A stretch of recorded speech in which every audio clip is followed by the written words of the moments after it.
আমাদের বাংলাদেশের বর্তমান প্রধানমন্ত্রী তারেক রহমান, আপনারা দেখছেন কোদাল দিয়ে মাটিতে কোপ দিলেন, কোপ দিয়ে সূচনা করলেন বার্ষিয়া খননের। প্রিয় এখানে এসেছিলেন 1977 সনে শহীদ প্রেসিডেন্ট জিয়াউর রহমান। আপনারা দেখছেন নামছেন সেখানে বাংলাদেশের প্রধানমন্ত্রী তারেক রহমান।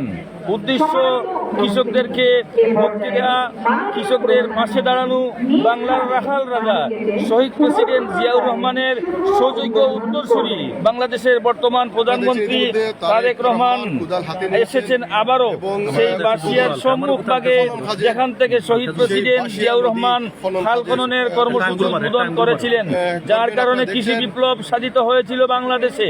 সেই কৃষি বিপ্লবকে এগিয়ে নেওয়ার জন্য বাবার পথ অনুসরণ করে আবারও এসেছেন আমাদের বাংলাদেশের বর্তমান প্রধানমন্ত্রী তারেক রহমান। আপনারা দেখছেন কোদাল দিয়ে মাটিতে কোপ দিলেন, কোপ দিয়ে সূচনা